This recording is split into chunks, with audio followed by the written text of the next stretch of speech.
Put your hands together and welcome Rachel to the stage. Let me just see where are the two, which are the ones? Good morning, good morning.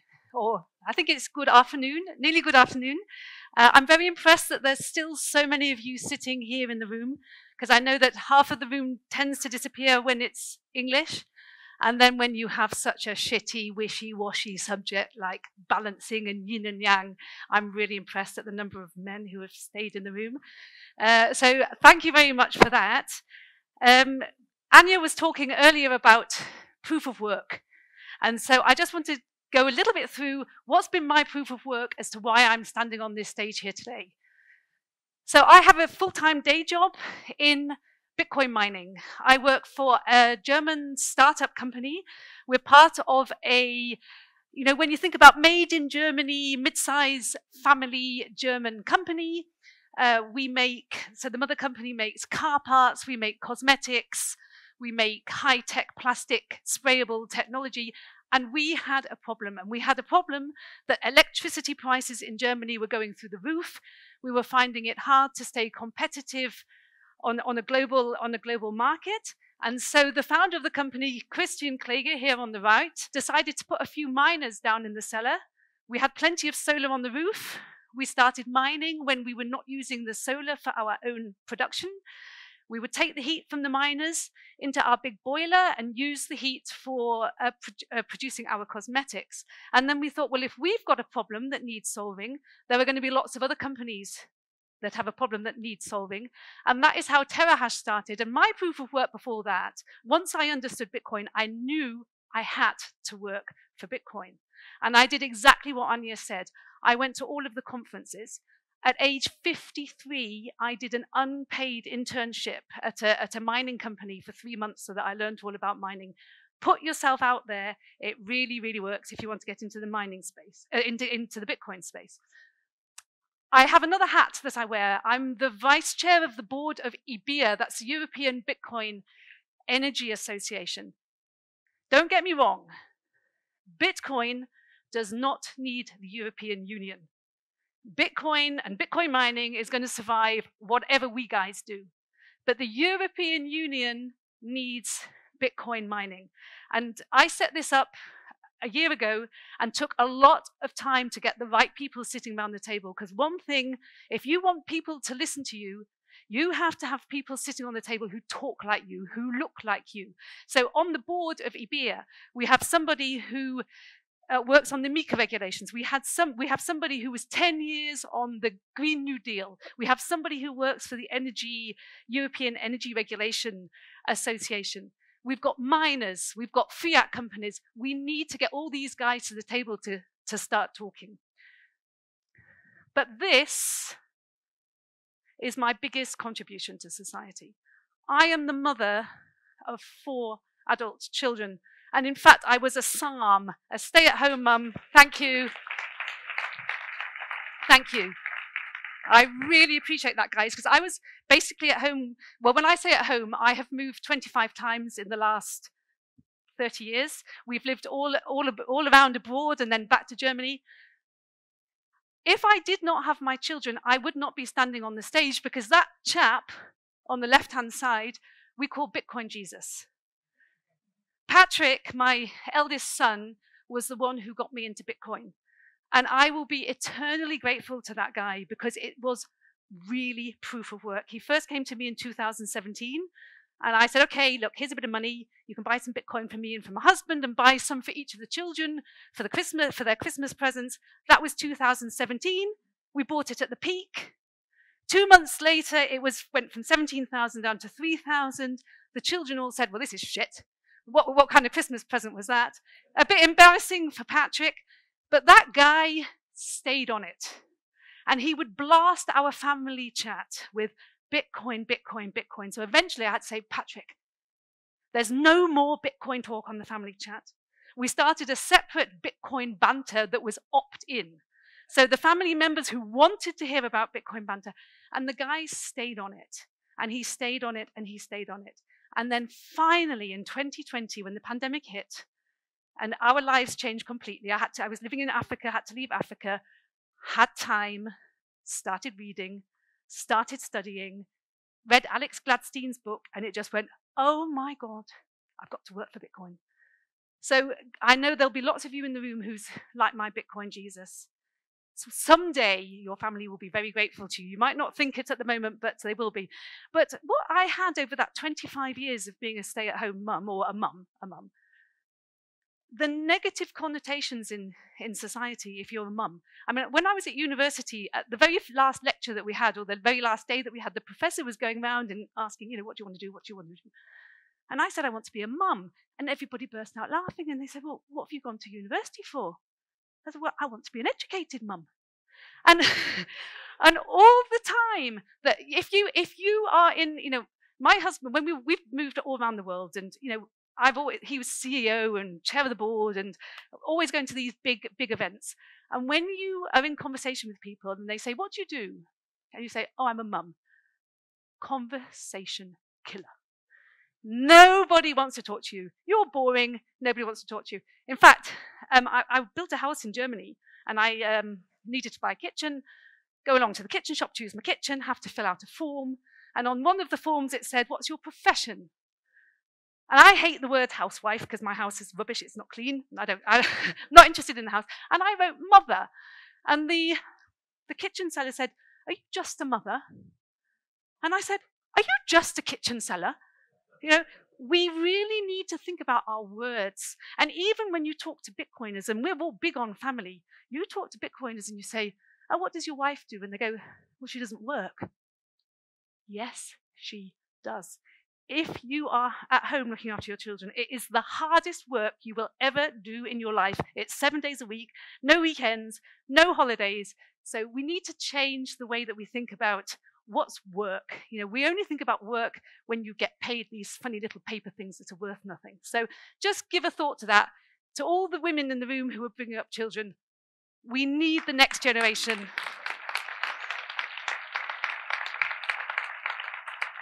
And just think about this. We need the next generation who are critical thinkers. And we've got a society where we have somehow managed to persuade people that you need to hand your children as early as possible into some kind of institution for the institution to bring up so that you can get back to work as quickly as possible. And I was having breakfast with Daniel this morning, and oh my gosh, he opened my eyes. The white paper for the American school system, the white paper talks about wanting to make docile citizens to fit into so the school system is all about making the kind of citizens that the state that they want to have. They don't want the kind of citizens who will question things. And I want my children to have my values. And the only way they're going to have my values is if I spend time with them. And you've got to accept that your children will question you, and it's really annoying. But anytime your child argues with you, be grateful, because that means that they're a thinker. I have one more hat. When I went to my very first conference when I understood it, so I come from the German-speaking world, and the German-speaking world is really big on Bitcoin. And my first conference was in Switzerland, the Citadel. And I walked in there, and it was a bit like here, only men, and hardcore. It was all the developers. And I had the most, I was thinking, first of all, look at me, little grey-haired old lady. What am I doing here, fuddy-duddy, at this conference? It was the best weekend of my life. And what it taught me was, hey, there's so much brain in this room. These guys are all believing it's Bitcoin. I can't be wrong. But there were no women. And it's a little bit like here today. I mean, there's one or two of you. Would you put your hands up if you've come here of your own free will? Yay. Awesome. And so I was thinking, and I think Bitcoin is important for everybody, but Bitcoin is important for women. And the other thing is women are really important for the adoption of Bitcoin. I have a theory, and I'm going to be generalizing the whole way here. I know we're all on a bell curve. Yeah, we're all on a bell curve, and you've got some women who have got more masculine traits and some men who've got more feminine traits. On the whole, Men are interested in things, and women are interested in people. And Bitcoin is finance and tech. So you're going to find that women go, oh, I don't like finance, and I definitely don't like tech. It's nothing for me. And so what we do with Les Femmes Oranges, the orange women, it's Bitcoin education made by women. We make sure that on the stage are the topics that interest the women. And you'll tend to find it's the more social topics. You know, why do I need Bitcoin? Why do my children need Bitcoin? Why does society need Bitcoin? How do I use it? Show me how to do it. And Satoshi Nakamoto is a guy, 100%. Guys are awesome. You guys are awesome. And men are like that. They've got a goal, they focus, and they produce absolutely amazing things. Thank you guys for producing this best technology ever. Humanity will be eternally grateful for you. What women are going to do is they're going to make Bitcoin socially acceptable. You know, we're going to be the ones who are going to be using it. We're going to be the nags who say, listen, this needs to be in a way that, you know, you get more mass adoption. It's like taking a child and bringing it up and making it socially acceptable to society. I think that's where women are going to come into their own. And Les Femmes Oranges is growing rapidly. We've now got an English-speaking Les Femmes Oranges. Anyone who's going to Prague, we're going to have an event in Prague. It's on a side event on the website. Do join us. And we're now starting a series of meetups. You know, if you can meet up with like-minded people, this is how you spread it. Guys, if you've got a woman at home and you've been going on and on and on and on at her about why she needs to understand Bitcoin, you're doing it wrong. Send her to Les Femmes Oranges, because you showing your hardware wallet and talking about the technology is not going to light the fire in her belly. There's other things that will light the fire in the belly, and you'll probably put her off with that. So you need to get them talking to like-minded people. We need to have more women on the stage. And I'm really grateful to Plamen, because when he asked me to come and speak, I'm sure he thought I was going to talk about mining, because that's my background. And when I sent him the title, he went, "Can I have some bullet points?" No, no. It's very rare that you actually get the opportunity to talk about what you want to talk about. And I love mining, I love energy, but this is something that I think is really important. So let's get on to what I'm talking about with the yin and yang. Yin is the dark, it's the female, it's the black of that. And yang is the male, the light side of it. And the universe works in balance. Everything has to be in balance. When everything is in balance, then we flow, and then life works really well. And what it says is that it's equal opposites, and they attract each other, and they complement each other. That's what it's all about. It's equal opposites who attract and complement each other. So just, if you're thinking about masculine traits and feminine traits, just call out a masculine trait. What would you think of when you think about a masculine characteristic?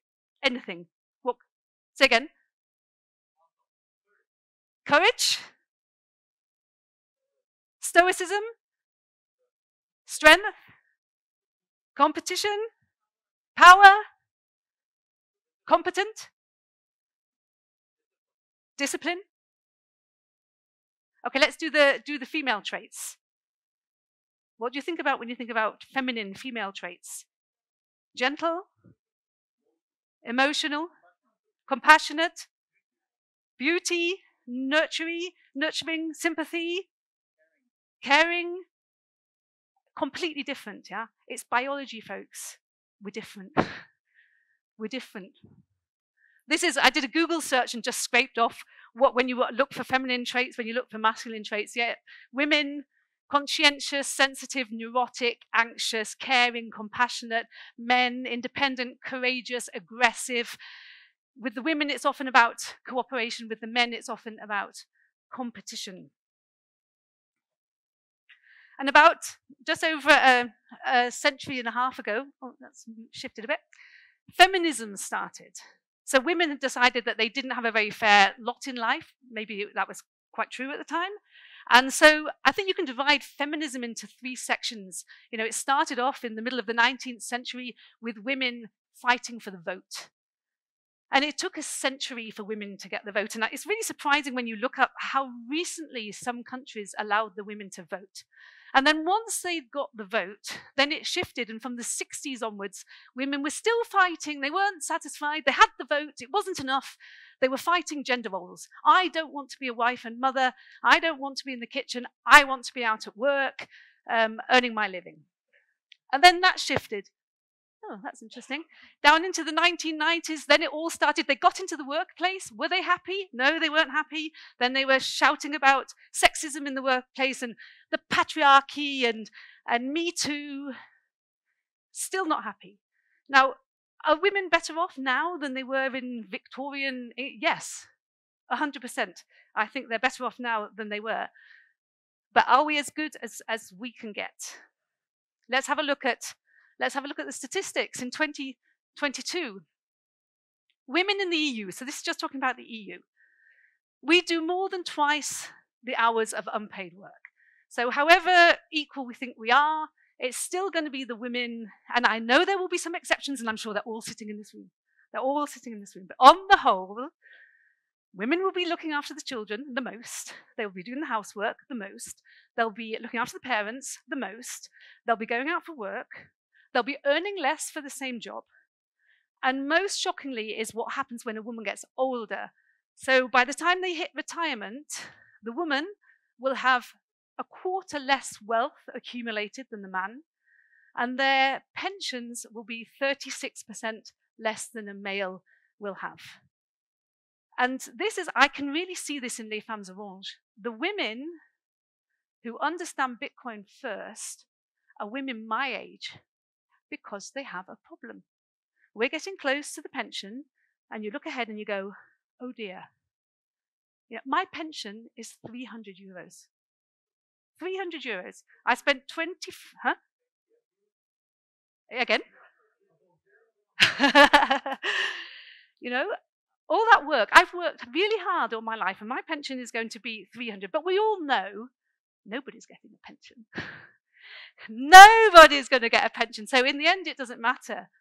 And this is why I think for women, this is this window of opportunities for all of us. But for women, it's a window of opportunity just to close that gap.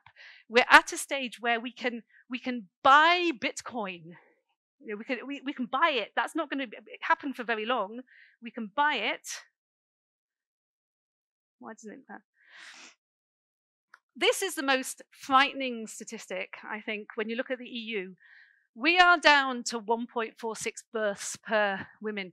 We are not having children anymore. And it was in 1970, we had 2.35. You need 2.1 children to keep your population stable. What the fuck happened in 1970 that stopped women having children?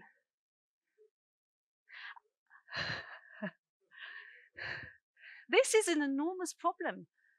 And when my daughter's 27, and so many of her friends say, I'm not having children. I don't want to have children. And it's for a variety of reasons. You know, you've got the ones who go, oh, the climate. And you've got the ones who, oh, I don't want to bring them into this evil world. And you've got a lot of them who say, I can't afford it. And it's really, really true.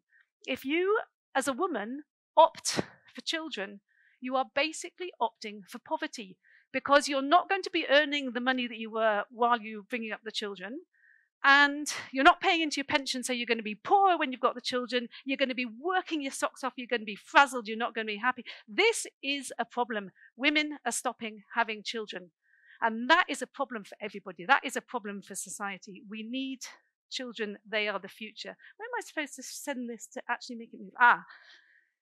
This is what 1.5 centuries of feminism has made of Yin Yang. It's a mess. It's a mess. We're battling each other. It's a fight. You know, nobody's happy. Men can't do anything right. If they open the door, wrong. If they don't open the door, wrong. If they help you to use it, wrong. Everything you do is wrong. You can do no right. And women are frazzled, doing too much, thinking they're not doing anything perfectly. Everybody's miserable. Nobody is a winner in this one. And I was worried about putting this slide up, thinking, oh God, I don't want to start any political things. But this is what we're creating. We are creating a nation of men who don't know what men are and women who don't know what women are. We've got stress, we've got anxiety. It's not working. It's really not working. And I think feminism was fighting the wrong battle. And the battle that we needed to be fighting was men are awesome and women are awesome and we're very different. And masculine traits and feminine traits are very different, but we need them all. And we don't just need to recognize those traits, we need to reward those traits. And we've kind of got a society now, the fiat society rewards the negative masculine traits the most. I don't know, there's a YouTube video that's just come out on the 2008 banking crisis. And there's an interview in there with Dirk Fuld, who's the CEO of Lehman Brothers, just before it crashed in 2008. What a dick. You know, I mean, horrible, just horrible human beings. And it's all this, you will get to the top if you do this, and you stamp on people's heads, and it's all competition and it's no cooperation. And, you know, what I've realized now that I work in Bitcoin, it's a completely different world. It really is value for value. If you've got Bitcoin and I've got Bitcoin, and your company does something that's good for Bitcoin, it's good for me, it's good for my company, it's good for Bitcoin. You know, we're getting these win-win situations. We cooperate. I know it's early days, and early days are always good, and it was probably the same with lots of other things, early days. But at the moment, it's a cooperative world out there. It's value for value, win-win. So this is what I'm hoping with Bitcoin. I was in Madeira and heard a talk from Jack Mallers, and he described Bitcoin as energy money. And I love that. It's all about energy. Forget everything else. The world is all about energy. In fact, Jack Mallers copied this from Gigi, the German guy, Gigi. It's all about energy. And what will happen when we move on to a Bitcoin standard? The Satoshis are going to flow towards those people who expend their energy in producing products or services, firstly, that society needs, secondly, that society wants. We're going to go much more careful with these resources. And so we as a society need to take a good, hard look at ourselves. What do we need as a society to be a healthy, regenerative, sustainable society? And then those people who are producing the goods and services, there's not going to be any money from the government. You're going to be responsible for yourself. So, I mean, who knows? None of us know what the world is going to look like on a Bitcoin standard because we've never had anything like this before. But when you kind of think about it, you know, I think if you want to start a family, that's going to be a contract between the people having the family, you know. And it doesn't have to be the woman who stays home and looks after children. It can be either, but it will be a contract between the two of them. How do you want to do this? That it's fair, that everybody gets recognized for the energy they're expending into helping put forward society. So basically it's this. Men are awesome. Women are awesome. We're biologically different. And if we work together, we can achieve so much more than if we fight each other. We're all on the same, we're in the same page here with the human race. And if we work together and we use the positive side of each of the sexes, we can achieve the most. So I see Bitcoin as a way of bringing Yin Yang back into flow and to become the kind of society that I want to live in and that I want my children to live in. I don't know if any of you here know Bitcoin Arpex. He's a German pencil artist. He draws those most wonderful pictures, and he drew a picture for Les Femmes Orange. I've got the original hanging over my piano. I love it. Terahash Space, if you are looking to integrate mining into your business, if you've got surplus energy, if you're looking to invest in the hash rate market, you want to deal with a German company, not a foreign company, we're the place to go to. Ebea.work. We need your help, guys. If you are a Bitcoin company, it doesn't matter whether you're in Bitcoin and Bitcoin mining, it doesn't matter. If the EU makes stupid decisions, and they are on the verge of making some pretty stupid decisions, it will put Bitcoin back in the EU. And so we've got a fantastic team. Look at the website. There's lots of work going on behind the scenes. We're talking to a lot of people. We're making progress. We work together with the pools. We work together with the University of Cambridge, who produces all those nice numbers. It's slow. It's political, but we're getting there. But we really need support. Les Femmes Orange. Anybody who's interested in meeting other women, we've now got an English-speaking Telegram group. Come and meet me afterwards. I can put you on the Telegram group. You can find me on Twitter. I hate social media. I hate it. I'm not on anything apart from X, because my son told me if I want to know about Bitcoin, I have to go on X, and he's right. I learned a lot about Bitcoin on X. Thank you very much for listening, guys and girls.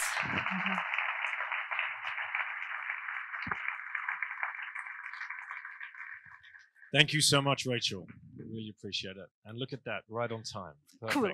And yeah, we've run perfectly to time. Actually, it must be the German influence of the ladies at the last few talks there. But something to touch on actually, because Rachel mentioned it about our conversation this morning at breakfast. And for who of you are planning a family, having a family, have kids, don't have kids, have kids, up, want to have kids? Currently pregnant. Yes, I met one last night. It's a which guy put their hand up there? Like, did you not just see Rachel's talk? So this is another thing that I talk about a lot because my wife and I, we world schooled our kids, and they've unschooled, homeschooled, and Arado here, that's how we met. And I know Naku, I'm not sure if he's in the room, but that's what his wife and him are going to opt to do. And this is what I read to Rachel this morning, and it was from the General Education Board, which was formed in 1902. Now, this is heavily American influence, but you know the American influence, especially the education system, has been pushed worldwide through their media and through their films and Hollywood and whatever else. But education systems, basically, this is how they've been set up. And this was the philosophy of the General Education Board. And I think it's very important that everybody knows how this was formed, because it was formed in 1902. Who's read The Creature from Jekyll Island or understands how the Federal Reserve Act was enacted in 1910? Quick, spoiler alert, secret meeting amongst high-powered men that captured the monetary system in which we are all enslaved today. They'd already pulled the same trick with the education system in 1902. Secret meeting, 6 or 7 men in a room together. How do we capture the education system? How do we form it? And how do we create it going forward for our benefit, not for free education is a human right? Nice meme. So this is from the philosophy of the General Education Board, written in 1902. This is the white paper, the abstract. In our dream, we have limitless resources, and the people yield themselves with perfect docility to our molding hand. First sentence. The present educational conventions fade from their minds, and unhampered by tradition, we work our own good will upon a grateful and responsive rural folk. Free education is a human right. You will be grateful. It's for your safety. We have not to raise up from among them authors, editors, poets, or men of letters. We shall not search for embryo great artists, painters, musicians, nor lawyers, doctors, preachers, politicians, statesmen, of whom we have ample supply. The task we set before ourselves is very simple as well as a very beautiful one. To train these people as we find them to a perfectly ideal life just where they are. So we will organize our children, the state, talking about your children as their children. We will organize our children into a little community and teach them to do in a perfect way the things their fathers and mothers are doing in an imperfect way, in the homes, in the shops, and on the farm. The education system has been set up to corral you to behave in such a certain way. And if we want to starve the beast, we can opt out of the monetary system, but we cannot feed it our children's hearts, souls, and minds. So I urge you to think about this. You can go and Wikipedia it yourself, the General Education Board, and bringing up families. Don't outsource your responsibility to the state that doesn't care about you. Let's go have some lunch.